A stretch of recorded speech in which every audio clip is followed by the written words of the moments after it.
promote that enough. I mean, it's something that you don't have to come work for Bollinger's to me, to be responsible enough to learn about our industry, period. I think it's a common denominator that if you're going to go to Walmart in New Orleans, there's some tie to an industry, and it's the oil and gas industry. I think you should know a little about it. And I think those are the things, Mom, that create $10,000 to $15,000 a year more, because hiring a kid green out of Nichols, LSU, and I don't want to say that doesn't know anything about the industry, but when I interview him and I ask him those questions, right away I can put him in an environment mentoring under a person, and he has a common knowledge. One thing, before I know we're wrapping up, you kept mentioning the entrepreneurial discussion, which is huge. I'm going to tell you, as an employer of 3,000 people, let's say, how do you encourage the entrepreneurial spirit in your managers? You know, everybody thinks an entrepreneur is somebody quits their job and goes start their own business. I don't say that. I think an entrepreneur has the right to work for somebody else, but treat their management system or the management group as if they're an entrepreneur. And that's tough to teach, because a lot of times you set up a corporate structure that, I don't want to say focuses or puts blinders on, but say you take an operations man and he didn't have to worry about the insurance side, he doesn't have to worry about the IT side, because we have all of that structure around them. But to encourage someone to be a big thinker and still be in a high level, we encourage the entrepreneurial spirit in our business. And that's something I think we kind of miss. I don't remember ever learning that in college, that's okay to work for someone else and be an entrepreneur. It's something I think that we can do a better job of promoting. So a little advice for higher ed as we begin wrapping this up. Maybe each one of you, can you give us, you have the governing boards here, some final piece of wisdom that you would like to share with them about what higher ed can do to connect better their students to the workforce? It's such a big question, but to be honest and to give credit where it's due, and I've been in this job since I guess '09, and I've seen a sea change in the view of higher education and its need to connect to the world of work outside of higher ed. There was, to Stephen's point earlier, there wasn't that much of it visible at the time, and now I think that the WISE plan, which the governor announced just a few weeks ago, is demonstrated proof of the extreme desire for higher education to help its students become more relevant in the world of work once they leave. And I would, take the low-hanging fruit first, make sure that business and industry understands what that means to higher ed, that's part of money that really could be core funding for those institutions that's being directed exactly where business and industry has the greatest demand for highly skilled people. And it's set up so that will always be the case. That, I think, making sure the business and industry understand what that means to these institutions, that they're giving up other things which they traditionally have wanted to do with any new money, instead focusing on these other needs of the state. I think that business and industry will react very well to that. Stephen, I'm sure, will correct me both of Stephens will correct me if I'm wrong.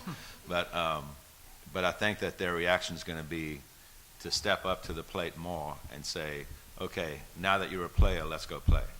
And that's my hope, and I think that getting that message out would be the first thing that I would recommend.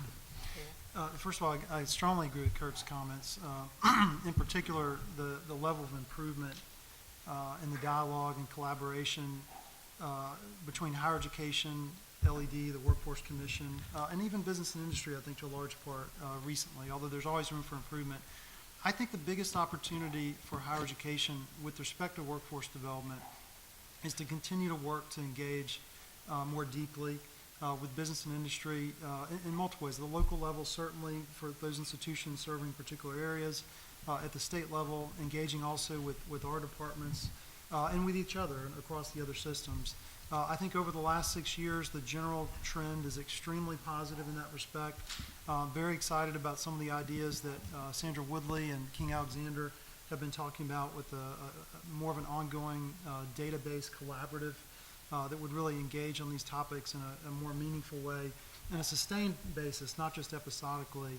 I think that's very positive, and I think the more we communicate like this and in other forums, an ongoing basis, and that we're responsive to each other. And that means not just higher education, but also business and industry needs to engage more than it has historically as well. All those things are going to be able to help us to meet those workforce demands and ultimately to be able to support faster job growth and more economic opportunity in Louisiana. And so, Stephen, as you address them, small businesses sometimes are left out of these dialogues. They're so busy running their small business that they sometimes don't get the information. Is there a particular challenge there? Yeah, well, a lot of small business owners, they're just, they're either at the counter or they're making sure that their doors are open, especially coming out of the last 4 or 5 year national recession. And so, a lot of those folks are just for the first time starting to see daylight right now, and they're starting to finally grow and expand a little bit. And so, we're helping our members try to find those opportunities. And it kind of leads into the point that I think is the best takeaway is when it comes to higher ed, I would really encourage, institutions, find your niche. Don't feel like there's a copycat pressure there. Over the years, a lot of times it's been like, well, if they're doing it, I want to do it. If he's doing it, I want to do it. Find your niche. On LSU's main campus, this engineering building has brought in tremendous investment, and it's going to be a rapid game changer there, and it's going to really stimulate the industry. But at the same time, if you go up to Shreveport, BIPSI's got a great partnership with Cyber Command up there, and they're doing wonderful things in that space. You're seeing the same thing with Sasol out in Southwest with the LCTCS institutions there. Every institution has their own niche. I would encourage, we've got some of the best leadership in higher ed we've had in a long, long time. I would encourage, those leaders, do an assessment of not only your institution, but also the neighboring, surrounding industry and job needs in that area, and find that niche, go attack that niche, and own that niche. If you try to just copycat others, what's going to happen is it's going to be spread so thin, and we're not going to have the quality that industry really needs. And so that would be, the one thing I would really encourage folks to take a look at. Well, Ben, we're going to let you have the last word here. All right. I guess from the business side, if I had to, I guess, challenge the group or say something to the group is we can't miss this opportunity. We have a good chance. We're going to have an economy, I think, that's going to be strong for a while now. We're going to better sell to the workforce that you can come back if the ones that have left, but also there's an opportunity to place roots in the ground here, and that's what we're looking for. The higher education part is an absolute. The 4-year colleges and beyond are absolutely necessary, and they're a lot more sexy to talk about. We cannot forget about the VOTEX. To have the skilled workforce is from the business side is equally as critical. We can recruit engineers from a lot of different places. We have satellite offices. We work with engineers from overseas and everywhere else, and I'm not demeaning the engineers by any stretch. I can't put a welder in the bow of a ship and get them to weld from Maryland. They have to be in Louisiana. We have to grow Louisiana, folks. We have to be clear in what that means to that worker. I think the more people, not just Bollinger, as a workforce team, if you want to call it, needs to sell the sexiness of being a welder and a ship fitter and all of the blue collar type jobs that were historically not so cool.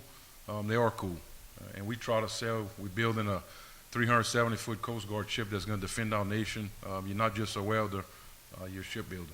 And those are some positive ways to look at it. But to create the workforce at all levels is very important, and we just can't miss it. So, Well, thank you very much, Ben, Stephen, and Kurt. I appreciate it. We'll be back with higher ed.